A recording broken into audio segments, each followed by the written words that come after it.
નમસ્કાર દોસ્તો, સ્વાગત છે આપ સર્વનું તમારી પોતાની YouTube channel ocean coaching classes પર। મિત્રો, આજે આપણે ધોરણ 7ના હિન્દી વિષયની ગાલા સ્વાધ્યાય પોથીના પાઠ નંબર 6 ડૉક્ટર વિક્રમ સારાભાઈ જીવનીનું સંપૂર્ણ સોલ્યુશન આ વિડીયોમાં જોવાના છે।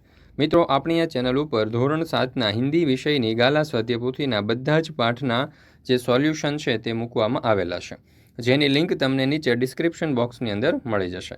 તેમજ ધોરણ 7ના હિન્દી વિષયની ગાલા સ્વાધ્યાય પોથીના બધા જ પાઠના સોલ્યુશનની PDF આપણી એપ્લિકેશન ઉપર મૂકવામાં આવી છે, તો જરૂરથી આ તમામ સોલ્યુશનનો અભ્યાસ કરી લેજો। તેમજ આપણા વોટ્સઅપ ગ્રુપમાં પણ જરૂરથી જોડાઈ જજો, જેથી કરીને આવનારા તમામ વિડીયો સોલ્યુશન અને PDFની લિંક છે તમે વોટ્સઅપ પર પ્રાપ્ત કરી શકો। ચાલો તો શરૂ કરીએ ધોરણ 7ના હિન્દી વિષયની ગાલા સ્વાધ્યાય પોથીના પાઠ નંબર 6 डॉक्टर विक्रम साराभाईનું संपूर्ण सॉल्यूशन। एवं प्रश्न नंबर 1, निम्नलिखित प्रत्येक प्रश्न के उत्तर के लिए दिए गए विकल्पों में से सही विकल्प चुनकर लिखिए। पहला सवाल, गुजरात कॉलेज कहाँ है? तो जवाब आवशे विकल्प डी, अहमदाबाद में। बीजो सवाल, विक्रम साराभाई ने BSc की परीक्षा कहाँ पास की? तो जवाब आवशे विकल्प ए, कैम्ब्रिज में। त्यार पछी त्रीजो सवाल, डॉक्टर विक्रम साराभाई की पत्नी का नाम क्या था? तो जवाब आवशे विकल्प बी, मृणालिनी। चौथुं, कैम्ब्रिज कहाँ है? तो जवाब आवशे विकल्प डी, इंग्लैंड में। मित्रों, आपणे ओशन कोचिंग क्लासीस नामनी एक जबरदस्त एप्लिकेशन लॉन्च करेली छे। आ एप्लिकेशनमां तमे धोरण 3 થી 12ના બધા જ વિષયના તમામ પ્રકારના સોલ્યુશનની PDF મેળવી શકશો, જેમ કે દરેક પાઠની સમજૂતીના સોલ્યુશન, સ્વાધ્યાયના સોલ્યુશન, સ્વઅધ્યયન પોથી, ગાલા સ્વાધ્યાય પોથી, પ્રશ્ન બેંક, અસાઇનમેન્ટ, પ્રથમ દ્વિતીય વાર્ષિક પરીક્ષાઓના પ્રશ્નપત્ર અને બીજા તમામ પ્રકારના સોલ્યુશનની PDF અહીંથી તમે મેળવી શકશો। તો જરૂરથી આ સોલ્યુશન જે છે એનો અભ્યાસ કરી લેજો એપ્લિકેશન ડાઉનલોડ કરીને, અને એપ્લિકેશન ડાઉનલોડ કરવાની લિંક તમને નીચે ડિસ્ક્રિપ્શન બોક્સની અંદર મળી જશે। ચાલો તો શરૂ કરીએ ધોરણ 3 થી 12ના જે બધા જ વિષયના સોલ્યુશનની PDF છે તેનો તમે અભ્યાસ કરી લો। ત્યાર પછી આપણે આ પાઠની અંદર આગળ વધીએ। પ્રશ્ન નંબર 2, कोष्टक में से उचित शब्द चुनकर रिक्त स्थानों की पूर्ति कीजिए।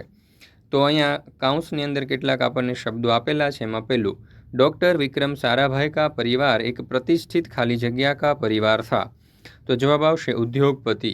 बीजું, डॉक्टर विक्रम साराभाई ने ब्रह्मांड तथा सौर मंडल के कई खाली जग्या प्रश्नों का हल निकाला। तो जवाब आवशे जटिल।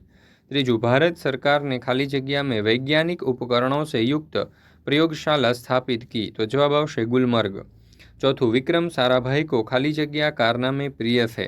तो जवाब आवशे साहसिक। पांचमुं, थुम्बा में खाली जग्या की गति रुक जाने से डॉक्टर विक्रम साराभाई की मृत्यु हुई। तो जवाब आवशे हृदय। त्यार पछी प्रश्न नंबर 3, सही वाक्यांश चुनकर विधानों को पूर्ण कीजिए। एमां पहेलुं, डॉक्टर विक्रम साराभाई ने अहमदाबाद में टेक्सटाइल इंडस्ट्रीज रिसर्च एसोसिएशन की आधारशिला रखी। इसका उद्देश्य? तो जवाब आवशे विकल्प क, देश में वस्त्रोद्योग की तकनीकी समस्याओं का हल निकालना था। बीजू, कॉस्मिक किरणें रहस्यमय होती है क्योंकि? तो जवाब आवशे विकल्प ब, वे अंतरिक्ष की गहराइयों से आती है। त्यार पछी त्रीजो सवाल, डॉक्टर विक्रम साराभाई ने अहमदाबाद में लोक विज्ञान केंद्र एवं नेहरू विकास संस्थान की स्थापना की क्योंकि?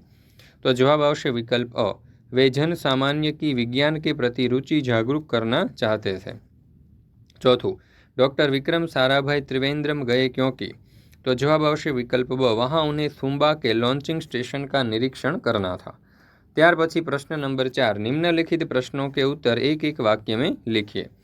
पहलो सवाल, गुरुदेव रविंद्रनाथ टैगोर ने बालक विक्रम के बारे में क्या भविष्यवाणी की थी?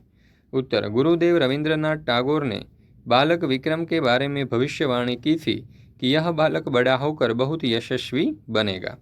बीजू, विक्रम साराभाई का जन्म कब और कहाँ हुआ था? तो विक्रम साराभाई का जन्म 12 अगस्त सन 1912 को अहमदाबाद में हुआ था। त्यार पछी त्रीजो सवाल, विक्रम साराभाई के माता पिता के नाम क्या थे? विक्रम साराभाई की माता का नाम सरला देवी और पिता का नाम अंबालाल था। चौथो सवाल, विक्रम साराभाई को किन विषयों में दिलचस्पी थी? विक्रम साराभाई को गणित तथा भौमितिकी विषयों में गहरी दिलचस्पी थी। पांचमो सवाल, विक्रम साराभाई को भारत में किन वैज्ञानिकों का सानिध्य मिला? विक्रम साराभाई को भारत में सर सीवी रामन तथा डॉक्टर होमी भाभा जैसे वैज्ञानिकों का सानिध्य मिला। छठो सवाल, कॉस्मिक किरणों पर प्रयोग के लिए डॉक्टर विक्रम साराभाई का क्या सुझाव था?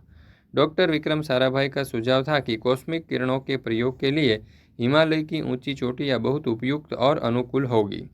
7वां सवाल, डॉक्टर विक्रम साराभाई किन विषयों पर कार्य करते रहे?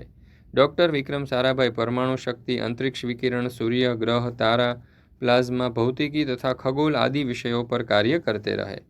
8वां सवाल, डॉक्टर विक्रम साराभाई विज्ञान के अतिरिक्त अन्य किन क्षेत्रों में रुचि रखते थे? डॉक्टर विक्रम साराभाई विज्ञान के अतिरिक्त कला, शिक्षा और सामाजिक क्षेत्र में रुचि रखते थे। 9वां सवाल, डॉक्टर विक्रम साराभाई की मृत्यु कब और कहाँ हुई? डॉक्टर विक्रम साराभाई की मृत्यु 21 दिसंबर सन 1971 को त्रिवेंद्रम के निकट थुम्बा नामक स्थान पर हुई। प्रश्न नंबर 5, निम्नलिखित प्रश्नों के उत्तर लिखिए। पहला सवाल, डॉक्टर विक्रम साराभाई ने अहमदाबाद में किन किन संस्थानों की स्थापना की? उत्तर, डॉक्टर विक्रम साराभाई ने सन 1947 में अहमदाबाद में भौतिक अनुसंधान प्रयोगशाला की स्थापना की। अहमदाबाद में ही उन्होंने टेक्सटाइल इंडस्ट्रीज रिसर्च एसोसिएशन की आधारशिला रखी। डॉक्टर विक्रम साराभाई के ही प्रयासों से अहमदाबाद में लोक विज्ञान केंद्र एवं नेहरू विकास संस्थान की स्थापना हुई। ત્યાર પછી બીજો સવાલ, डॉक्टर भाभा की मृत्यु के बाद डॉक्टर विक्रम साराभाई को कौन सी जिम्मेदारी सौंपी गई? डॉक्टर भाभा की मृत्यु के बाद परमाणु ऊर्जा संस्थान का उत्तरदायित्व डॉक्टर विक्रम साराभाई को सौंपा गया। उन्होंने भारतीय अनुसंधान केंद्र का गठन किया। उन्होंने इस केंद्र की गतिविधियां आगे बढ़ाई। आज हमारे देश में दूरसंचार, दूरदर्शन और मौसम विज्ञान से संबंधित अनेक उपग्रह डॉक्टर विक्रम साराभाई के सफल प्रयत्नों के परिणाम है। इस दृष्टि से उन्होंने देश की बड़ी सेवा की। ત્યાર પછી ત્રીજો સવાલ, डॉक्टर विक्रम साराभाई को किन किन पुरस्कारों से सम्मानित किया गया? तो उत्तर, डॉक्टर विक्रम साराभाई ने अपना संपूर्ण जीवन भारत तथा विज्ञान के विकास के लिए समर्पित कर दिया। भारत के विकास में उत्कृष्ट योगदान के लिए उन्हें कई राष्ट्रीय और अंतर्राष्ट्रीय सम्मान प्राप्त हुए। सन 1962 में उन्होंने डॉक्टर शांति स्वरूप भटनागर पुरस्कार प्रदान किया गया। भारत सरकार ने सन 1966 में पद्म भूषण और सन 1972 में मरणोत्तर पद्म भूषण अलंकार से उन्हें सम्मानित किया गया। चौथुं, डॉक्टर विक्रम साराभाई ने अपने जीवन में कौन कौन से पद सुशोभित किए? तो उत्तर, डॉक्टर विक्रम साराभाई सन 1961 में परमाणु ऊर्जा आयोग के सदस्य बने। भारतीय अनुसंधान केंद्र के पहले अध्यक्ष विक्रम साराभाई ही थे। सन 1968 में वे संयुक्त राष्ट्र संघ में यूनेस्को के विज्ञान विभाग के अध्यक्ष बने। सन 1970 में वे वियना शांति अंतर्राष्ट्रीय अणु मंच के 14वीं परिषद के प्रमुख बनाए गए। सन 1971 में वे संयुक्त राष्ट्र परिषद के उपाध्यक्ष नियुक्त हुए। बाद में उन्हें इसी परिषद के विज्ञान विभाग का अध्यक्ष बनाया गया। 5वां सवाल, विक्रम साराभाई ने खुद अपने नाम चिट्ठियाँ क्यों लिखी होगी? उत्तर, विक्रम साराभाई के पिता के नाम रोज बहुत सारे पत्र आते थे। उन्होंने सोचा कि कितना अच्छा हो अगर मेरे नाम भी अनेक पत्र आए, पर उन्हें पता था कि उनके नाम पर आने वाला नहीं है। तब उन्होंने खुद ही पिताजी के नाम आई कई लिफाफों पर अपना नाम लिखा और वे लिफाफे डाकघर में डालाए। इस तरह उनके नाम पर भी अनेक चिट्ठियाँ आने लगी। ત્યાર પછી प्रश्न नंबर 6, कोष्टक में दिए गए शब्दों को उचित क्रम में लिखकर अर्थपूर्ण वाक्य बनाइए। तो अहींया તમે જોઈ શકો છો કાઉન્સમાં આપણને કેટલાક શબ્દો આપ્યા છે અને ઉદાહરણ પ્રમાણે આપણે વાક્ય બનાવવાના છે। પહેલું, विक्रम साइकिल पर कलाबाजियाँ करते थे। बीजू, यह बालक बड़ा होकर यशस्वी बनेगा। त्रीजू, उनके प्रयासों से अहमदाबाद में लोक विज्ञान केंद्र की स्थापना हुई। चौथुं, डॉक्टर विक्रम ने भारत के विकास में उत्कृष्ट योगदान दिया। ત્યાર પછી પ્રશ્न नंबर 7, निम्नलिखित शब्दों के बहुवचन लिखिए।